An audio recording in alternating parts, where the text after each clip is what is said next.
Great. Thank you so much, Malvina, and thanks to all of you for joining this evening.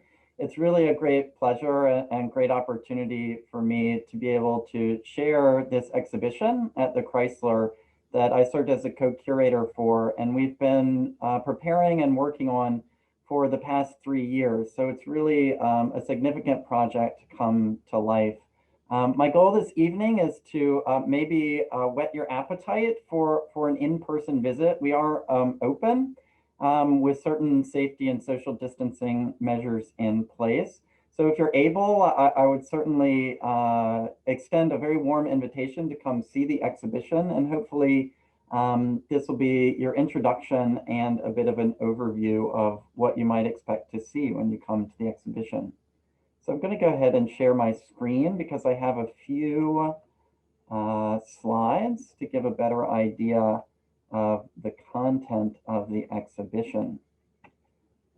So the exhibition Americans in Spain, Painting and Travel 1820 to 1920 looks at a period in the history of American art in which American artists flocked to Spain in great numbers, where they engaged very deeply with Spain's art, people, and culture, and came away with really an impactful experience in the country that significantly affected the course of American art.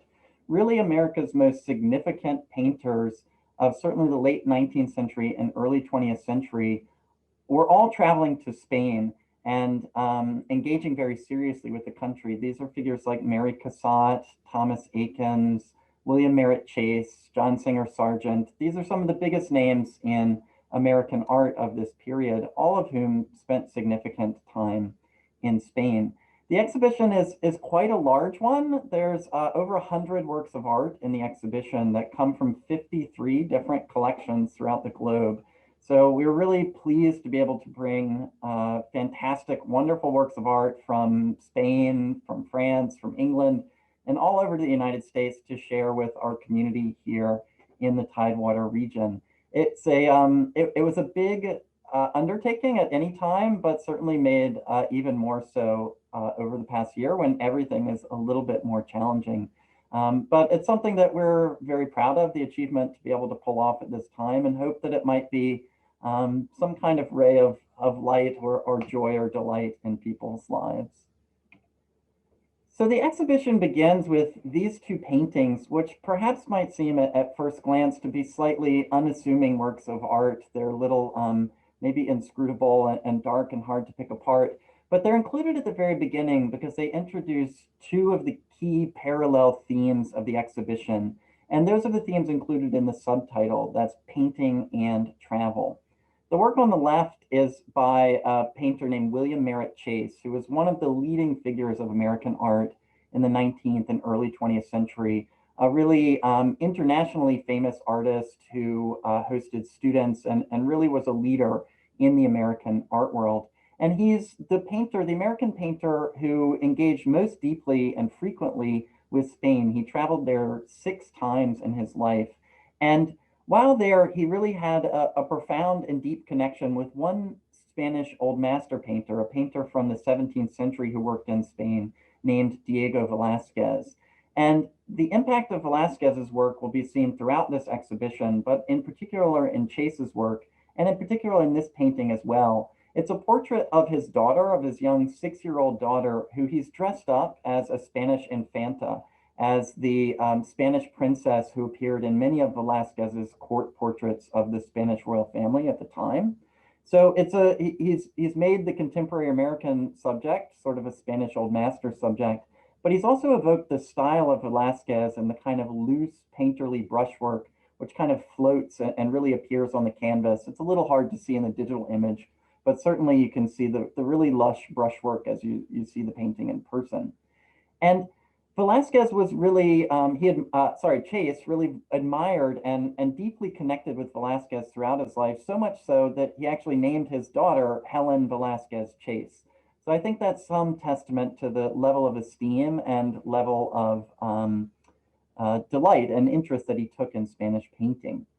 The other painting on the right is by a British artist, but of an American subject. It shows the American author Washington Irving studying in the archives of Seville, and it was painted by his friend David Wilkie, who we met when the two were traveling through Spain. Irving is really a pivotal figure in the history of travel to Spain because he wrote a couple of really pivotal books. In the painting where his friend has pictured him here, he's researching in the archives of Seville to write a biography of Christopher Columbus, which was very influential in setting the tone for a kind of historical view of Spain, which is full of sort of romantic tales and fantastical exploits that bore kind of a very loose relationship to factual accounts of events. But he's even more important for the history of travel to Spain for his book, The Tales of the Alhambra, which he researched and wrote during a stay in the 13th century Islamic palace known as the Alhambra, which is situated in the Spanish city of Granada. And that was another book that was full of kind of fantastical, romantic tales and really created an image in the minds of American audiences, and in particular people who wanted to travel to Spain, of a place of romantic imagery, of fantastical tales, legends of bandits and treasure, and those sorts of things. And it really set the tone for how people, before they traveled to Spain, a sort of image that existed in many American audiences' minds. So the first section of the exhibition begins actually not with American painters again, but with British artists, because American artists did not really start traveling in earnest to Spain until after the Civil War. So earlier in the 19th century, they relied upon British painters who preceded them during the 1830s, 40s, and 50s, and created some of the first images of Spain by foreign artists that proliferated outside of the country.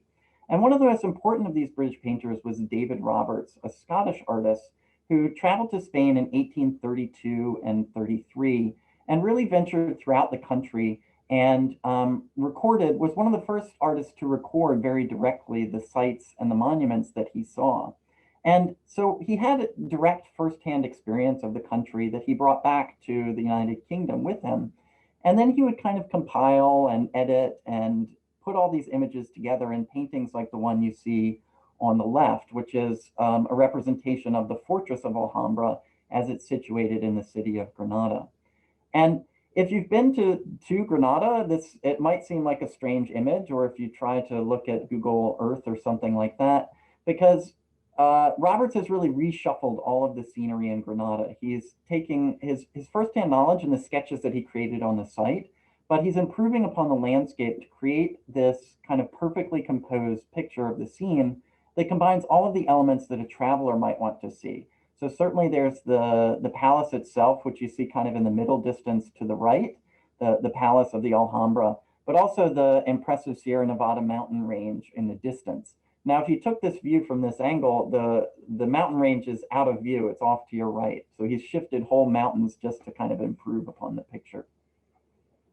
So Roberts was a painter, and certainly he was very influential and important in his role as a painter. But for the story of this exhibition, his work was really more important in the ways that it was proliferated through books. And in particular, one book in particular, which was a travel guide written and published in Great Britain by Thomas Roscoe called The Tourist in Spain, Granada. And the image on the right is an engraving that David Roberts created to illustrate this book. And this book was important because it was the first travel guide written for travelers in English to Spain that included really high quality illustrations, engraved illustrations. And so you can see in the way that he's depicting and picturing Spain, he's packing in all these kind of picturesque and romantic elements of a city that's kind of this pleasant decaying ruin. And this is the way that he pictured the country throughout the book. And it fixed this kind of image for travelers who were setting out, who were trying to learn about the place that they were traveling to before they traveled and set foot in the country. They had this well-formed image, which wasn't necessarily based in reality or any true representation of the place, but the artist's sort of imaginative recreation of the things that he saw there. So the earliest American painters to engage with Spain that are represented in the exhibition, on the left is Thomas Sully, which this painting from 1839 is the earliest painting by an American artist in the exhibition. But Sully was not an artist who himself traveled to Spain. Instead, he spent several years working in Great Britain, in London, where he was there to create portrait commissions. But while he was there, he witnessed sort of this vogue for Spanish literature about Spain, Washington Irving's writings, but also these kind of images that were created by these British artists like David Roberts, David Wilkie, John Frederick Lewis, and others. And so he thought that he'd try his hand and tap into this growing popularity for Spanish subjects. And so here he's created a kind of romantic image of a young Romani woman, which he's titled The Gypsy Girl. And it's a painting that's rooted in the literature or the literature of foreigners writing about Spain. It's not really rooted in any kind of reality or understanding of the people of Spain. But this was the kind of images that people were craving, both in Great Britain and increasingly so in the United States. So one of the earliest American painters to travel and to actually experience the country firsthand was Samuel Coleman, whose work you see on the right. He first traveled to Spain in 1860, and he was really the first American landscape painter to travel extensively and experience the sites and monuments and landscape of Spain. And here he's depicted a very well-known and kind of quintessential site in Spain. It's the so-called neutral ground in Gibraltar, the space that is meant to separate the Spanish territory, the Spanish nation, from the British-held territory in Gibraltar. So Coleman was a landscape painter by trade. He had worked for many years. He was associated with a group of artists called the Hudson River School, who painted scenes around New England. And so he was a landscape painter who was known for his topographical accuracy.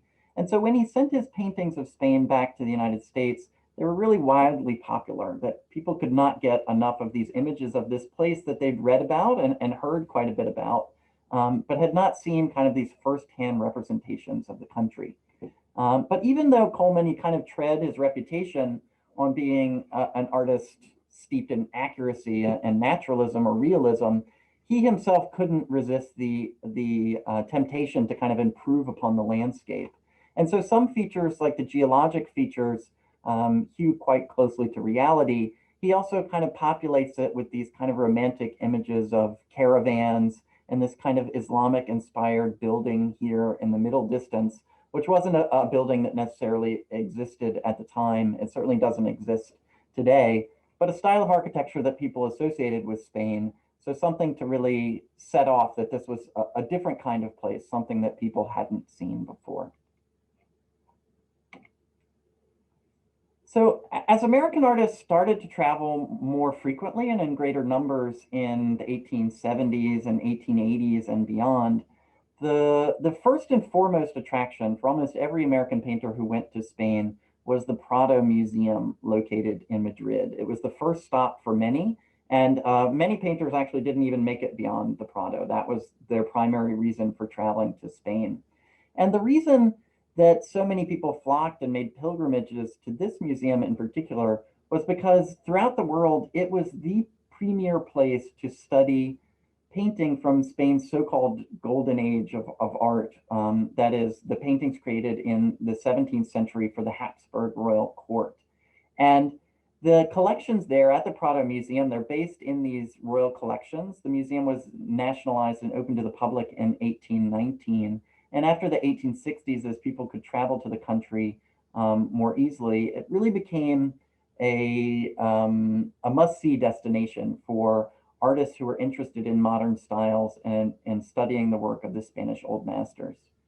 So earlier in the story of this exhibition, the painter that artists most wanted to see was Bartolomé Esteban Murillo, who was a 17th century painter who specialized in religious subjects, most frequently the Immaculate Conception of the Virgin Mary, and also scenes of secular life, of beggar children and women sort of lounging around in windows in Spain's 17th century cities.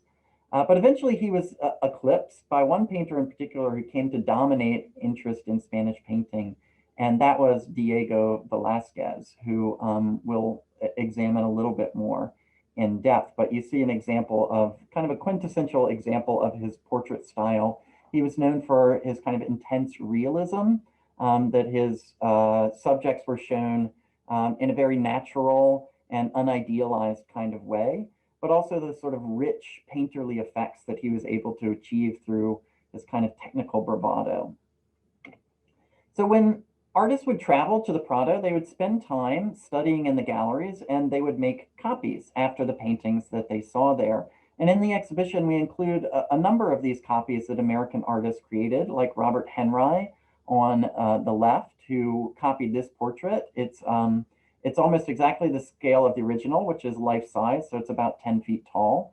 The portrait of the Spanish queen, Mariana of Austria, and others like John Singer Sargent, who copied Velasquez's painting of Aesop, the author of the Fables. This was actually, it was a common practice for training for artists in the 19th century. It might seem a little strange, I think, to our minds are steeped in sort of modernism and the idea of the singular creative genius. But during the time when academic training was really paramount for artists, it was thought as a way to better understand by repeating the processes of making these paintings. It was a way to better understand the techniques and the achievements of the old masters so that you could take ownership of them, employ them in your own work, or ignore them or exploit them to whatever degree that you thought best. But in order to understand what they were doing and build upon and improve upon it, you first had to achieve the same effects that they did. So beyond copies, the exhibition also in this section looks at how artists absorbed the knowledge that they took from painters like Velasquez in particular and translated it into their own independent works. And these, I think, are some of the most fantastic and delightful works in the exhibition because they're really just expressions of pure joy of painting, I think. That's my take on them anyway. Maybe I'll think a little bit more out loud about what I mean. And that this portrait on the left, I think, is a really good example by William Merritt Chase again. It's a portrait that he created after one of his extended stays in Madrid, where he spent time studying the paintings of Velasquez and copying one painting in particular, his Las Meninas, which is a portrait of the Spanish Infanta and the painter Velasquez himself and other members of the Spanish royal family. But if you know the painting, I'm sorry, I should have included an image of it. But it's this, one of the most amazing features of it is the really beautiful, delicate crinoline dress of the Spanish Infanta. And Chase was commissioned to make this portrait of a young woman, a 16-year-old young woman named Irene Dimmock, who lived in New Haven, Connecticut. And he took the opportunity of this commissioned portrait to really exalt his admiration for Velasquez in every aspect of the portraiture. So he takes all these stylistic elements that we've seen maybe a little bit in these other images after Velasquez, the figure who's sort of emerging out of this indeterminate background, the way the frame of the composition, it's very closely cropped to the figure that is within it. But I think most of all, the way in which there's this tension between a desire for a naturalistic spatial representation or a naturalistic representation of the figure, that it seems quite real. But at the same time, simultaneously, there's this really delight in the vibrant painterly effects that happen on the surface of the canvas, which if you take a moment to think about, that's kind of a paradoxical idea. If you wanted to create something that was very realistic, you might think that you would hide all the effects of the artist. You wouldn't want to see this visible brushwork or these very broad, vibrant brushstrokes. But what artists were so interested that Velasquez was able to achieve, that these two kind of diametrically opposed ideas could exist in really beautiful harmony within the same canvas.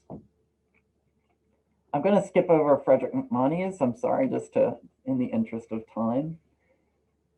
So beyond studying old masters at the Prado, another primary interest for American travelers and American artistic travelers, in particular to Spain, was Spain's Islamic history and the legacy of Islamic cultures in Spain. This was something for many travelers during the 19th century that was thought to set Spain apart as a destination, aside from other destinations in Europe, that Spain was ruled by Islamic rulers for many centuries up until the 15th century. Sections of the Iberian Peninsula came under Islamic rule. And so again, there's this sort of twin parallel theme of painting and travel. So one point of entry for American painters was through the Spanish painter Mariano Fortuny, whose painting you see on the left. Fortuny was a Spanish artist who was really, during the late 1860s and 1870s, was one of the most internationally famous modern painters. And he was particularly well known for his scenes which depict people and cultures of North Africa and the Middle East. And Fortuny's work was characterized by a extremely colonialist point of view that he exploited to detrimental effect often to his subjects. But at the time, it was something that was very popular among American and European audiences alike.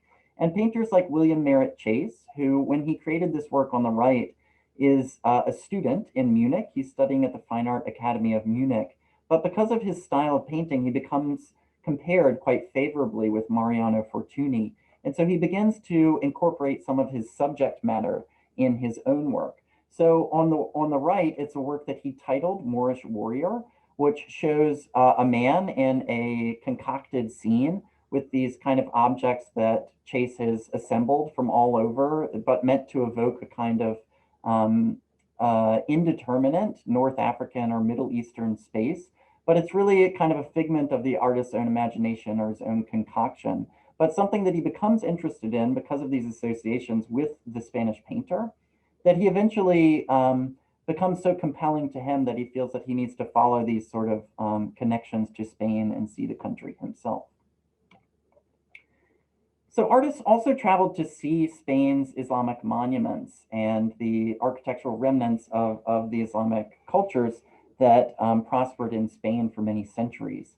And so painters like the American artist Edwin Lord Weeks traveled to sites like the Great Mosque at Cordoba. And he spent several months there in 1880.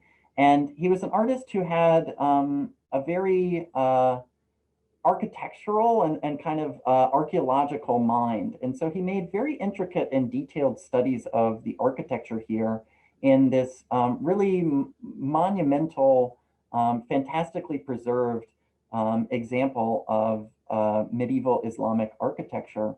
And every aspect of the building he's gotten almost exactly right. He's added in these kind of details like this lamp, which wouldn't have existed in the 19th century when he saw the site, because it's been converted to a Catholic cathedral.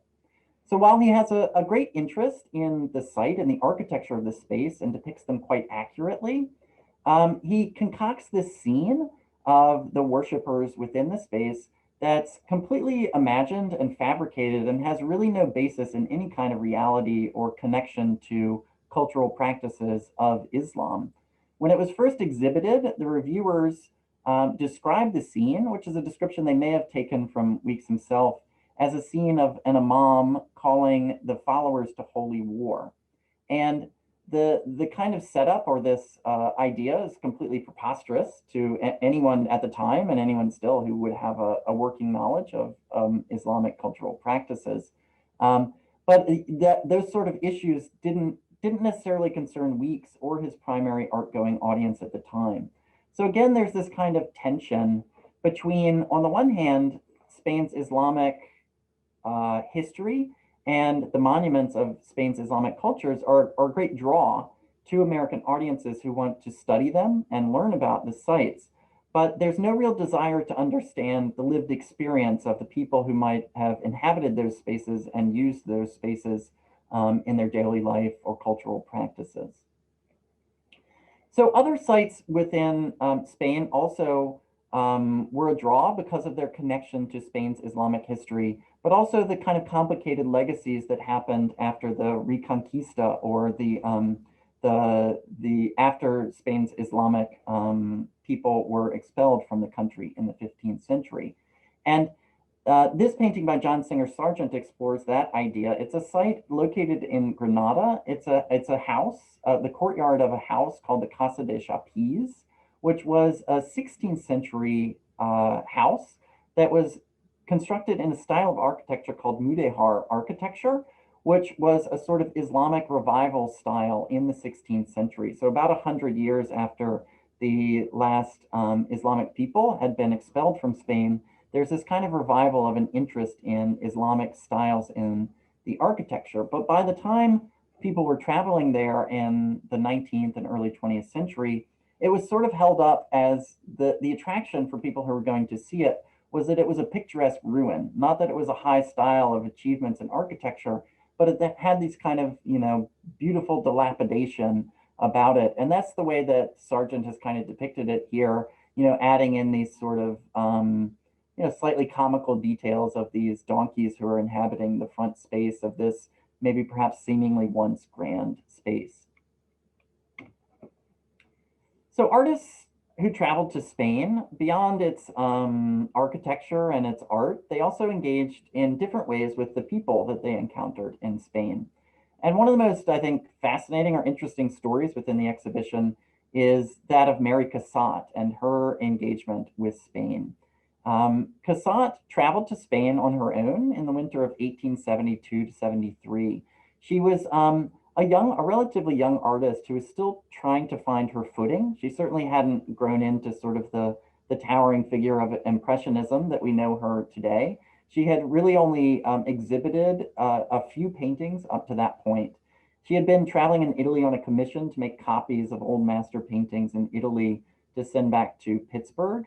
But the whole time she was longing to travel to Spain because she wanted to study the old master paintings that she knew of already in the collections there. And so she made plans to travel with her friend Emily Sartain, but at the last minute, her friend dropped out. But Cassatt was undeterred. She traveled on her own and arrived in Madrid, and she spent some weeks studying at the Prado. She was the only female artist she noted while she was there, but she noted there were plenty of other French painters there, some of whom she had very unkind things to say about their works.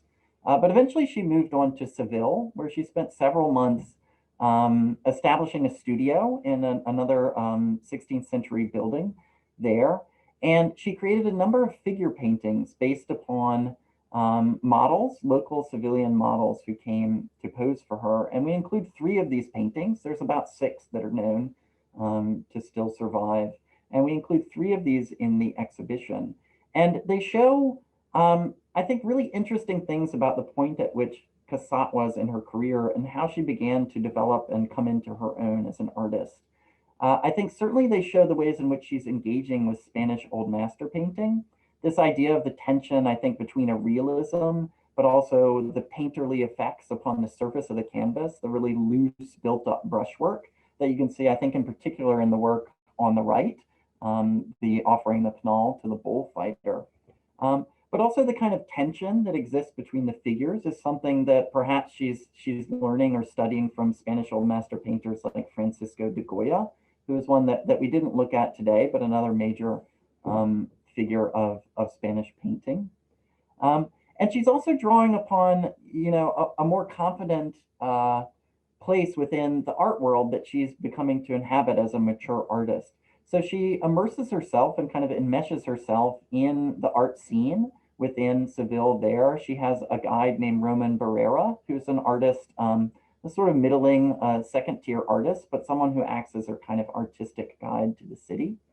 And she's dealing with all these kind of complex ideas, drawing from types of painting, but also developing her own style that eventually would grow into her own command that would come to be called Impressionism. And these paintings were some of the first that went back to Paris and represented and introduced her to Parisian audiences, and in particular other avant-garde painters like Edgar Degas and other figures who showed with the Impressionists. So Cassatt kind of hewed very closely to Spanish types, figures like bullfighters and flirtatious women leaning out of the window here in the middle. These are figures that were drawn very popularly from Spanish literature, but also from other contemporary Spanish painting. But other artists like Robert Henry ventured a little further and engaged a little bit more deeply with the Spanish people that they encountered. Henry was actually the American painter who traveled the most to Spain. He went there 7 times. And we include a trio of paintings that came about from a really interesting, I think, episode of his career on his second visit in 1906. He, the first visit, he spent a lot of time copying in the Prado and learning about Velasquez, but upon his second visit, he wanted to engage a little bit more with the people of Spain and the things that he had seen. And one topic that he was particularly interested in was the bullfight. And he wanted in particular to paint this bullfighter on the right named Felix Asiego, who was a law student, but law student turned bullfighter. I guess he found bullfighting a little bit more to his liking, but really a big major celebrity and someone who really embodied all the qualities of confidence and verve and everything that you want in a bullfighter, and in particular a subject for a portrait. So Henry set about to get Asiego to pose for his portrait, which resulted in this really grand, fantastic portrait on the right. But one day when he was supposed to come and sit, for whatever reason, he didn't feel like dealing with Robert Henry that day. So he sent 3 people in his stead to sit for their portraits that day. And it was this family, the 3 people that you see in the 2 portraits in the middle and on the left.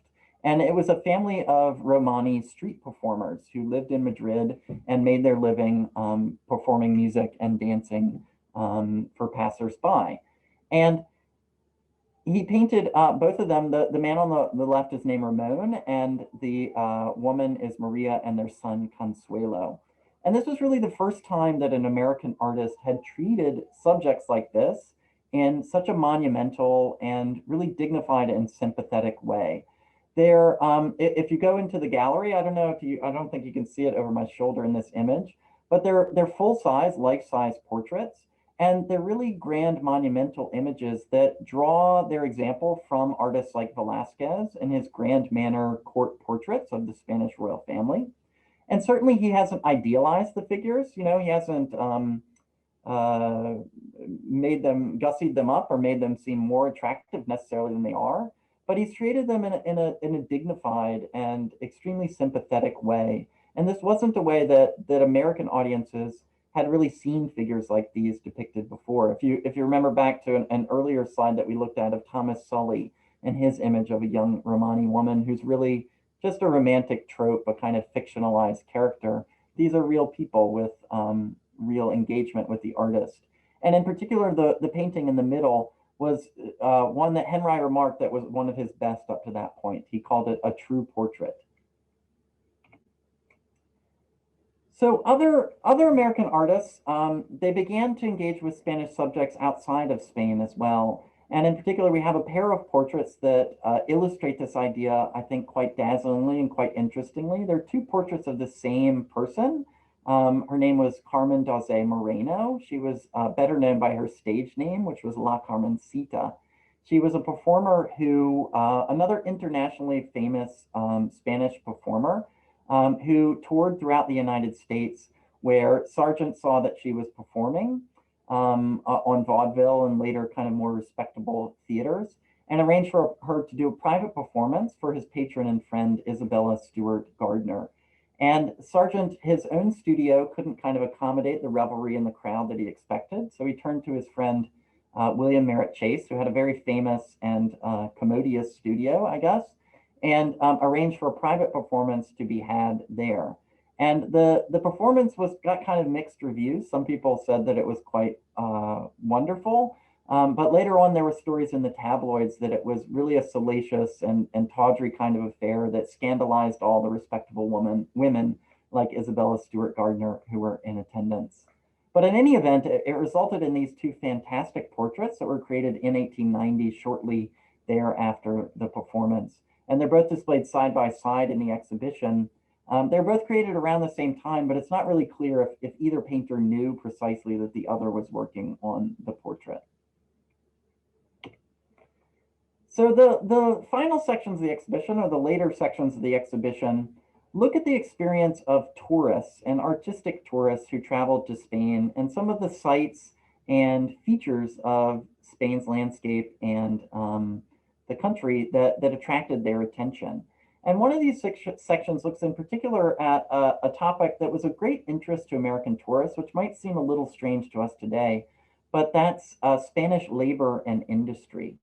Spain had a reputation among particularly American travelers, but also travelers from other parts of Europe as a kind of throwback, a place that was sort of frozen in time, that hadn't enjoyed necessarily the same kind of industrial progress that other countries in Europe had achieved. And this was a kind of, it was both a pejorative and an attractive way of thinking about the country. So on the one hand, it's a way of sort of putting down the sort of culture and economy and progress of the place, but it was considered to be a great draw, a great interest for travelers who wanted to go there and see a place where sort of old customs still held sway. And so one way in which artists sort of explored this idea was by depicting scenes of Spanish laborers and Spanish people working. Figures like Robert Frederick Blum on the left, who pictures sort of an ubiquitous figure of art depicting Spain at this time, and that's the aguador, the water carrier, who brings water to people traveling, to people in the cities in Spain. Here it's in Toledo. Um, but then other sites are more decidedly modern and industrial, like the scene at right, which depicts also perhaps strangely one of the most popular tourist sites in Spain, which was Seville's tobacco factory, where over 5,000 women all labored at once, rolling cigarettes in this massive factory. And it was recommended in all the guidebooks to go see this sort of spectacle and sight. And there are all kinds of sort of gender and class, political conflicts sort of bound up in this idea of how people were directed to go there. I think in his painting of the space, Walter Gay kind of avoids a lot of these issues or sidesteps them and sort of focusing on the engagements and the relationships between the women working. You know, they don't necessarily acknowledge the position of the spectator who might be entering into their space and looking upon them or perhaps leering at them. So certainly travelers were interested in more picturesque or touristic kind of aspects of Spain, the sort of quintessential stereotype of Spain known as sunny Spain at the time. And so scenes like Spain's sort of hidden courtyards, like this very lush space depicted by Robert Frederick Blum of interior courtyard of a space in a house in Toledo, sort of the polar opposite of the way that John Singer Sargent had depicted it as kind of his courtyard as a sad ruin. Here it's this kind of delectable space of all these sort of, you know, flowing cool water and lush verdant plants and pleasant conversation. Other artists like Child Hassan were interested in other kind of cultural practices like Spain's Catholic customs, which would have been unfamiliar to a lot of dominant Protestant audiences among the kind of art-going public in the 19th century United States at the time. Certainly other major tourist sites, the Alhambra certainly ranked among the most popular destinations for 19th century travelers. I think still today it is one of the most visited sites in Spain. And it was really kind of a garden of delights for painters to explore and experience. It was a fortress palace complex built from the 12th through the 13th century by the Nasrid rulers, who were Muslim rulers of Granada, the sort of last Islamic kingdom within Spain. And it's really one of the highest achievements of Islamic architecture in Spain and certainly throughout the world. And it's also tremendously well preserved, which was certainly a feature that drew many artists, not just American painters, but also Spanish painters like Joaquin Sorolla, who painted one of the most famous sites, or still one of the most photographed or Instagrammed sites of the Alhambra, the Hall of the Ambassadors across the space known as the Court of the Myrtles. Other artists like Elizabeth Boot, who traveled in the company of two other young women. They were all traveling unaccompanied throughout Spain. She was a little bit more interested in the ornament and the carving. She's actually, this view in the middle is just turned 90 degrees from where Sorolla has painted this other one here. So rather than the sort of the expansive space, the kind of more intimate details. And then other painters like Mary Bradish Titcomb really got off the beaten path. She's kind of depicting one of the more anterior palaces here, but also the another famous attraction of Granada is the Alhambra neighborhood, which you can see viewed off in the distance. So the exhibition focus on painting kind of concludes by bringing the story back through a circuit back to the United States and looking at Spanish painters who captured the interest of American audiences and artists in the early 20th century. And we just looked at one of the key figures of this story, Sorolla, but the other major figure in that aspect of the story is Ignacio Zuluaga, who was in the first decades of the 20th century, really one of the most famous artists in the United States. He's a name that I think is probably unfamiliar to most. He was mostly unfamiliar to me before I started working on this project. But it's kind of hard to overstate his fame in the 1900s and 19 teens. There were massive exhibitions of his work that traveled throughout the country, and they were often sponsored by the Hispanic Society of America. But they traveled, to New York, to Chicago, to Milwaukee, St. Louis, San Francisco. He was really a household name and a figure that was thought to bridge this kind of trajectory of Spanish painting from all the way from the old masters up until the modern day. This painting was one that was purchased by the MFA Boston from an exhibition in 1917, and the American artist John Singer Sargent actually wrote the preface to the catalog, and in it he said that Zuluaga bridged the twin imperatives of Spanish painting, realism and transcendence. And I think those are two of the most important ideas that all of these painters engaged with throughout their kind of travel and their journey through Spanish painting. So the exhibition really ends, this is kind of an epilogue, with a gallery devoted to drawings and photographs of Spain. And this is kind of the conclusion. If Zuluaga was the conclusion to the painting theme of the exhibition, this is the conclusion to the travel theme of the exhibition. Because one of the big ideas of the exhibition is about how images influence and participate in the experience of travel. I know it might seem a long time ago for most of us that we traveled, but if you look back at the history of travel, and I think still the way that we do it today, the way that we represent travel is just as important as the experience of actually going to the places and seeing them. Because, there's no kind of perfect memory of a space or a place that you experience, that there's a record of it. So there's both photographic records of it that you might see before you travel there that shape your expectations of the place, but then you're able to take photographs with you when you go. So in the 19th century, these were the kinds of photographs that travelers and artists were taking with them. And so the exhibition is really an explosion of color. It's a really vibrant, colorful space looking at all these paintings. I think it's important to remember that the visual experience of travel in the 19th century was often black and white.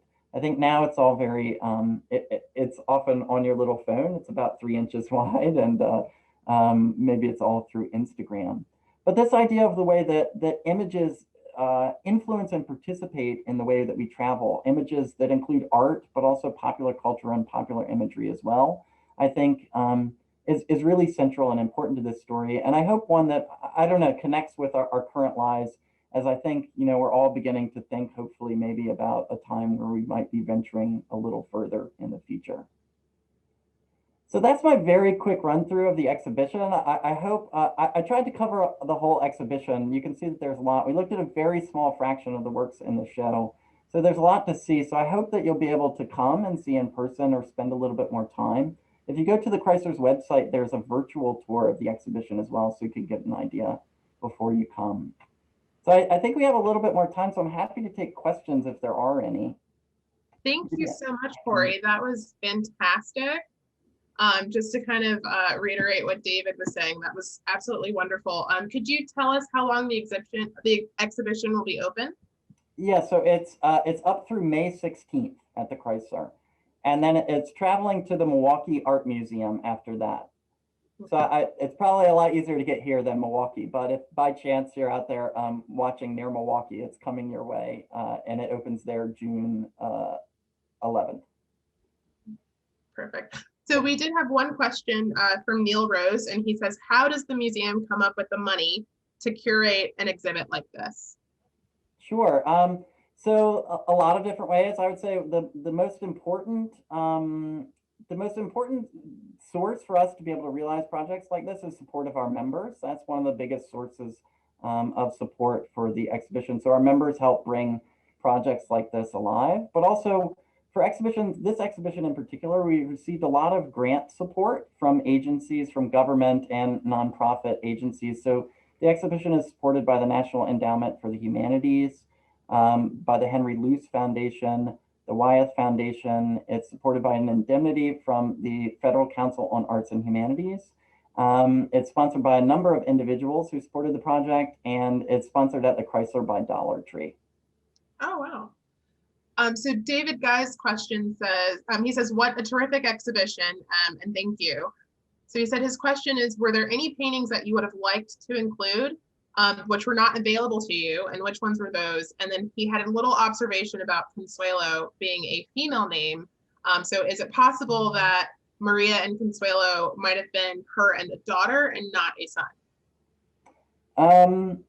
So I'll answer the first one first, and I'll say that this is a very big exhibition and there's a lot to see. So there's not a spare inch on the wall, I think, that we could have put another work of art, but there's always, the process of editing down was very difficult. And so there were a lot of other works that we could have included.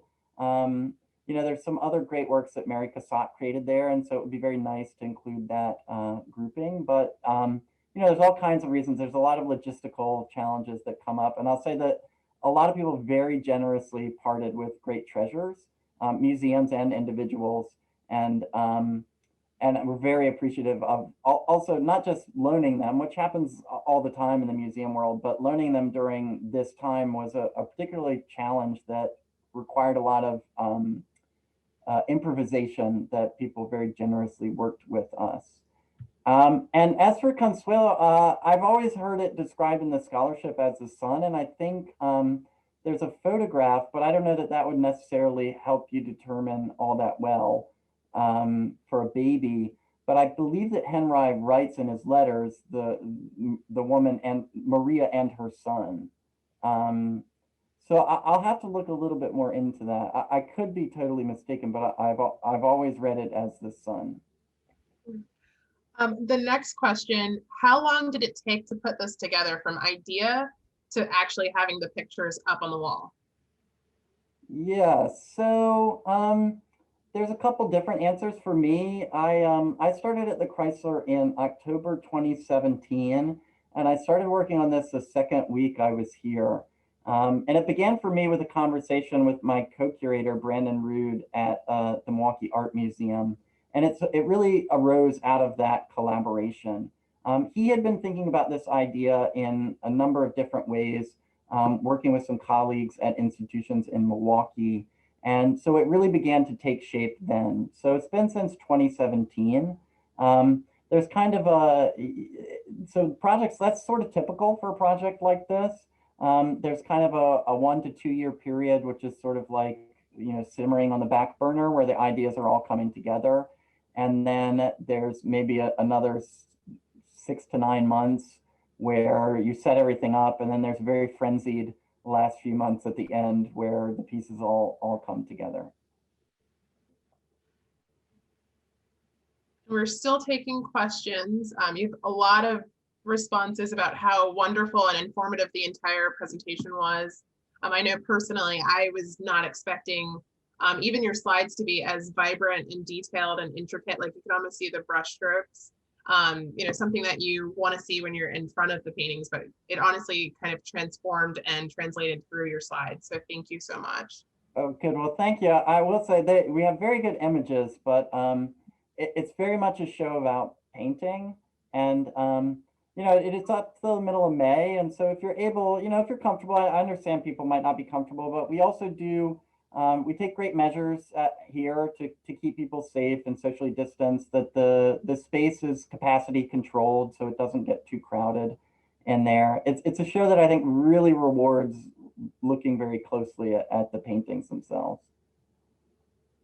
So what was the next country that American painters fantasized? I don't know. That's interesting. It depends on the painter, maybe. I think one of the things about this show that sort of broke new ground, I think, a lot of American painters went to France, a lot, and Italy were major destinations for American artists. And these are like sort of those stories are a bit more well known. And so some artists would travel through Spain as a jumping off point to travel to North Africa and to the Middle East. So it's a very short transit from Spain to Morocco. And so a lot of artists like Edwin Lord Weeks was one that would travel through Spain. Henry Ossawa Tanner is an artist who would travel from France and he would travel through Spain. He never really stopped in Spain and wasn't very interested to paint there. But he would travel through Spain to get to Morocco. And so that was one place. Other artists, eventually artists began to venture a little further. So one artist who American painter, weren't able to include in the exhibition is Harry Humphrey Moore, who was an artist who traveled with Thomas Eakins, the American artist, in Spain. And later on, Moore was one of the first artists to travel to Japan. So an American artist to travel to Japan. So, there's like varying degrees of wanderlust, I guess. So there's not necessarily one destination that artists would head to after Spain. Patricia Belmer says, were the artists able to use oil as it's in tubes? Yes. I don't know the exact year that sort of technological breakthrough happens, but it's around this time. And so I think a lot of these artists would have been traveling with commercially prepared oil paint in tubes. It sort of also would depend on the artist. But like, the Impressionists in France, they're beginning to work with these commercially prepared paints that are much easier to travel with or to go out of doors and paint with. So I think a lot of these artists were, but I'm not exactly familiar with each artist's specific technique in every case. Any impact on the Spanish Civil War? Yeah, so artists after the war, maybe. So our story kind of ends a little bit before that. And that was sort of the point at which, in the 1920s, was kind of the point at which Spain became less important of a destination for American artists. And so that doesn't really figure so much into the story here because a lot of American painters had stopped traveling to the country at that point. Later on, during and after the Civil War, it becomes a very important destination for American writers in particular, but not so much for American painters. And I think this is the best question to end on. How did you personally develop an interest in this subject? Yeah, I don't know if I have like a concise answer for that. I had been interested and worked on a lot of these painters before. So I had a very good familiarity and working knowledge of these artists, but this wasn't an aspect of artists' careers that I thought of in a very connected way. And so to some degree, it was a way of learning more about artists that I love, and thinking a little bit more synthetically about their work. Myself, I traveled a bit in Spain, but I hadn't like spent, months and months or formative aspects of my life. I'm very interested in the way that artists acquire subjects and what they're attracted to and how they sort of choose what they paint. And so this was something that tapped into that interest as well. But mostly it was my interest in these particular artists and thinking about an unfamiliar or unexplored aspect of their careers. Fantastic. Thank you so much, Corey, just for sharing everything and all of your knowledge and the background information on all of these paintings and images tonight. I know personally, I was supposed to go to Madrid in 2020. So this is kind of like, replacing that like loss in travel for me personally, but I just want to thank you so much. I will be going to the exhibit like so many others have kind of said tonight as well. So thank you, thank you, thank you. I know that you're still in the museum, so you're ready to probably get in the car and head home before the storm hits. So drive safely. Well, thank you all so much. It was really a Thank- pleasure. Yes, thank you guys, everyone. Good night.